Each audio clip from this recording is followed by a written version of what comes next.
ke wena hao sana ya feta wena mowa pelo ya mege wena ya no leo ya bosakute. Skin on skin. That's how close I want to be tonight. Your second skin, closer than your next of kin. Let the love come from within, and when you grab onto me, I want to hear you scream my name, because I want you to understand that what we are doing tonight is not a game. So, skin on skin. I just want you to grab me mentally, emotionally, physically, understand me. Tactics or no tactics, do not underhand me, because today I will not underhand thee until I am done, because what we are doing here is not a game. So I want to hear you scream my name and say, oh, I love it when you put it on me. I love it when you set me free, baby. And oh, I love it when you dip it low. I love it when you take it slow, all night long. Cause skin on skin, that's how close I want to be tonight. I want to be closer than your next of kin, so you can understand that this love is from within. I want to hear you scream my name, so you can understand that this, what we are doing here tonight, is not a game. This is a connection of two souls, incomplete pieces to make one whole.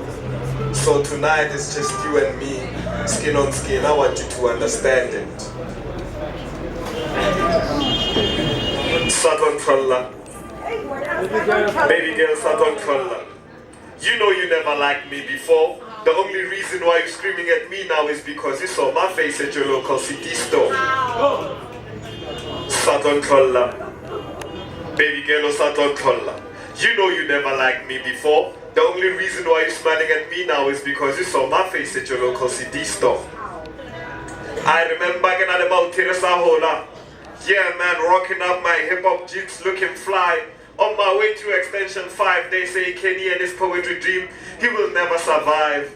Then I wrote a poem about it and it got back to that show called Live. Then she came screaming, oh, Kenny sent me on my titties. And I was like, Saton Kolla. Baby girl, Saton Kolla. You know you never liked me before. The only reason why you're screaming at me now is because you saw my face at your local CD store. Kahopola chilling with my out, Tigo Kasi on a night out. We're chilling at that pub called The Village. Oh man, me so innocent, beautiful girl, looks so vintage. I came to her, she's like, Joe, please, you are cramping my image. Your phone is boring, it doesn't even capture an image. You with your Simpedi accent from the village. And I wrote about it, and that piece made it to the Pretoria News. Now she'll be screaming to her friend, this song was written by my man, and I was like, Saton Kol. Baby girl, Saton Kol. You know you never liked me before. The only reason why you're screaming at me now is because you saw my face at your local CD store. Couple like an about getting on stage, man. They say the next act up on stage is about to rock us. Look at him, man.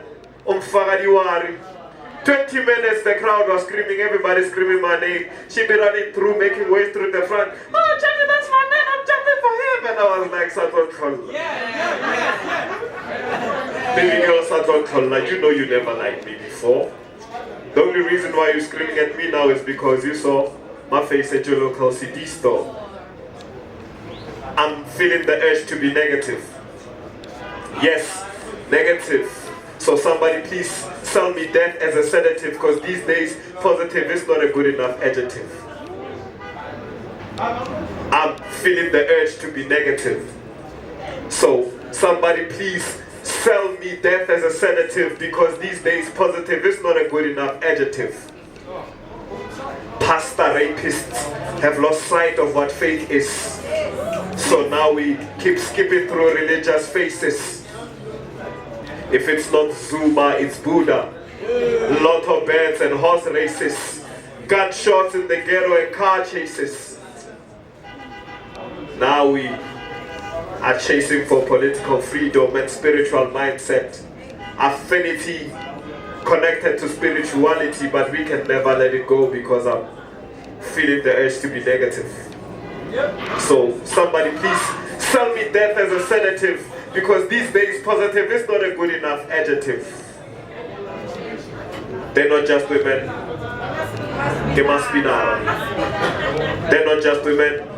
They must be nara. They don't sell cars or vinyls. They just ejaculate babies through vaginas. They're not just women.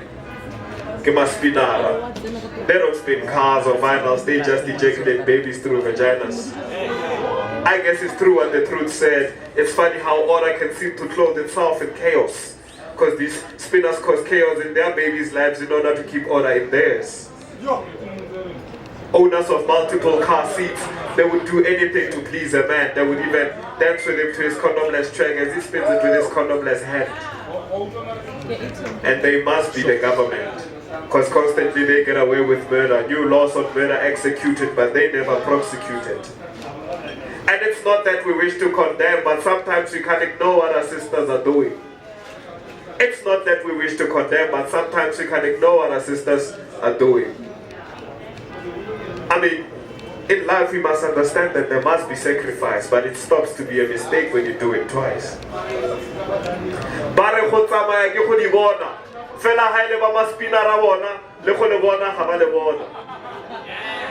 Now we're busy wondering, where's our future teachers? Where's our future preachers? Where's our future leaders? They probably got lost in some condom somewhere, or they probably got cut off before they could even breathe the sight of life. And it's not that we wish to condemn, but now you cry, saying I got a rebellious child with emotional blisters, but the spirits are punishing you for cutting away his brothers and sisters. They're not just women. They must be nara. They don't spin cars or vinyls, they just ejaculate babies through vaginas. Here I am today, 5 years old, but I tell you I've had more sex than my sister who's 25 years old. See, today I've had to witness the truth and reality step into my room and bore my imaginary lies. See, I used to think it was uncles and stepfathers that raped children, but today I've been raped by my own father, the man I thought was God-given. With my innocent 5-year-old hands, I've had to glance at the contents of unzipped pants. The man whose blood now runs through my veins is the one inflicting on me these growing pains. 15 years old, same story, different cast. I've had to grow up fast. It's a hard knock life, I tell you, but what would you do if the same destiny befell you? I mean, now it's my little brother who creeps in between my thighs at night because he too thinks what my father did was right. I try ways to deal with the pain, from cutting my fragile hands with glass to sleeping with everyone in my class, but the pain doesn't go away. It doesn't go away because what has been done to me is far more than suicide. I hate my body, it's homicide. 17 years old, I've moved from multiple episodes of unprotected sex to just getting by, from unannounced nights of incomplete highs to just getting high. And now the scars are not the ones that are left on my vagina, it's the emotional ones that remind me that I'm carrying my brother. And I try to go to these self-help groups, but they never understand. See, they can never comprehend, because to me it was done multiple times by multiple people. These fools, they say I must be positive. I've been trying to be HIV positive for half my life, but God and his twisted plan still renders me to survive. Now here I am, 19 years old, and I realized that I just missed my period. And the last time I had sex was with that idiot. But I realized that eyes through the open sky, my baby's shady background is solid ground for me to grow. So for the fact that you're living, my baby, no man will ever harm you. I just cannot seem to get over you.